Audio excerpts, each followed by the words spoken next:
The life that we live, the decision that we take, they become like fingerprints, because they leave a mark. Wherever we are, it will leave a mark to show the life that we have lived, the decision that we have taken, and the path that we have traveled. As Valentine is upon us, on Monday it's Valentine. It's a month for the lovers, it's the month for love. I think one thing we need to realize is that you can't do away with, how do I put it? The fingerprints cannot be scraped away unless if maybe a person fingerprints, because sometimes if the fingers are too swollen, when they want to take fingerprints, the fingerprints won't print on the paper. So at a certain age, especially as you find that we are of age, we are in our 40s, we are going towards 50s, we have lived life, we have made mistakes, we have met people, so forth and so forth. And the people that we're going to meet also in our lives, they have a history that they come with. So when two people come together at a certain age, there is so much history that is coming together of the two people, of the lives that they've lived. And unfortunately, that history is going to impact on the lives of the two of you, one way or another, whether you like it or you don't like it. And that is the reality of life. So if a person had relationships, or had a relationship which they experience certain kind of life, and it has become a trend, even if it doesn't become a trend, it can be abuse, it can be being cheated on, it can be the life, whatever that they experience, unconsciously they are gonna carry it to the next relationship. It becomes like a bad smell in a room. No matter how you close your nose, what can you do if there's a bad smell in the room? You can open the windows, you can spray the perfume. It will go away, but it will dilute it until the quality or whatever that it is, they say in science, it disappears on its own. The problem is that when we come together and we are not conscious of our past, we are not conscious of the way we used to do things before, and with things, we think things have to be a certain way. We need to ask ourselves already the expectations that we have in relationships, the kind of life that we want from the other person, and the kind of whatever that we want and expect. Is it influenced merely by from pure intentions, or it is influenced by our experience we had before? Like I said, some of us, you find that we've been married before, and as time goes by, you are dating, you're hoping to get married again. Some maybe they don't want to get married again, they just want to have a partner, and you are meeting somebody who also have been married or has not been married. You are gonna go and carry the things that are coming from the past relationship, or the failed marriage that you had. Or also, if it's a good marriage that you had, you have certain expectations. The problem with us is that we don't, I wonder if we really get to be self-aware of the things that you experience in your past relationship, and you say, you know what, I'm gonna go for cleansing. And when I say going for cleansing, I don't mean in a necessarily in a spiritual way, but it can also be in a spiritual way, depending on what you believe.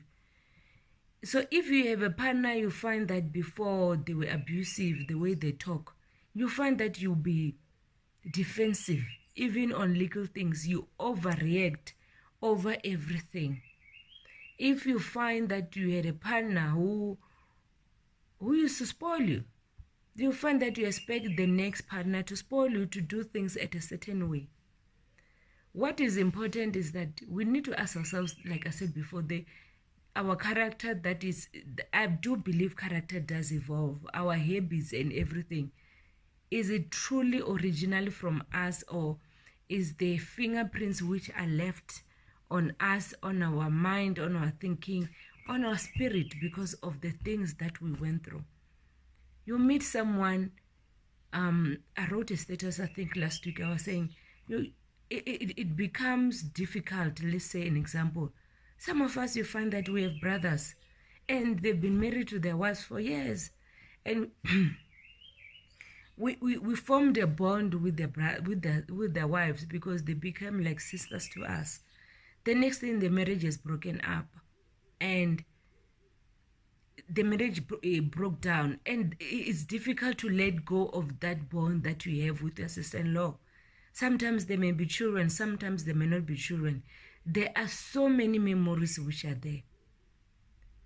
And then I come into that home, being married to somebody who's a divorcee, being married to somebody who's a widower, and we expect them to have a life on a clean slate.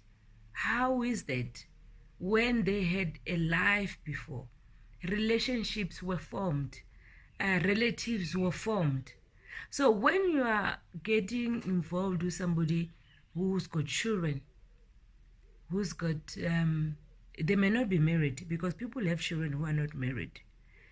They can have been married, they can be, the marriage was dissolved because of a divorce or death, whatever it is. There's going to be a history there. But you find that as a woman or as a man, when I come in there, you forget all those fingerprints that that person has. You forget that this person had a past, and the past that you want them to start on a new chapter.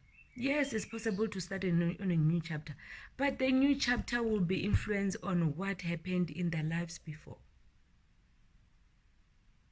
And why, hence you find that relationship where someone was divorced, or it's a second marriage, most of the time it doesn't work. Where you find that the husband or wife lost their partner and they remarry, that marriage, you find that it's so difficult, because also we are so quick to want to move on. Also, we are so quick not want to move on, but we don't want to let go of what is no longer there. So this person that you are bringing to my space, you expect them to understand. Where else there needs to be a middle ground that you meet to have an understanding. And there is nothing that God have said. I'll speak about God because that's what I know. I don't know anything else. When God spoke about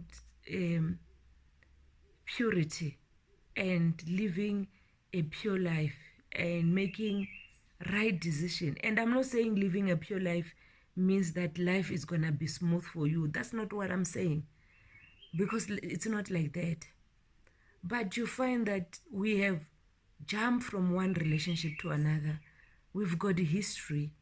We might have children. At the end of the day, when you are going along with your life, those fingerprints are gonna be shown in the decision that you make in your relationship, the way you react, the way you handle things, and all that. I wish there was we can really take therapy so seriously. I wish we can take therapy so seriously, so that when we get into a new relationship, what do we call that name? Whatever. But to come out of what we were in before. Because most of relationships, they struggle or they fail because everybody's coming with their own baggage. We have so much history. We have dated different people. So if you are marrying someone who's gonna, oh, dating someone, but I think what is more important, it's marriage. But even dating, because dating, it ends up in marriage in some.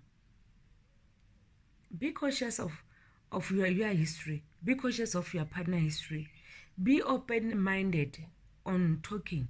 If you both have children, do you talk about how you want to raise your children? Do you talk about the beliefs that you want to instill in your children? Do you talk about how do you handle your children if they are coming up with a certain character? Do you talk about how to discipline the children? Do you have a vision on how to raise your children? Or it's the issue of we'll see as we go along and correction will be made as mistakes are made. But the problem is that when corrections are made, when mistakes are made, sometimes wrong things are said and wrong things are done. We are not intentional in our relationships. We just go with the flow. We are not intentional. We're so intentional with our school. We're so intentional with our career. We are so intentional with the business that we want to do. Sometimes we are. But when it comes to relationships, we are not really intentional on the cut. We assume that my partner is supposed to know this. My partner is supposed to do this. My partner is supposed to feel like this, without having that open communication of talking. Or this is what I want. This is not what I expect. If you are merging children from different parent homes, how do we make this work? What are we gonna talk with the same language? Are we gonna step with the same rhythm?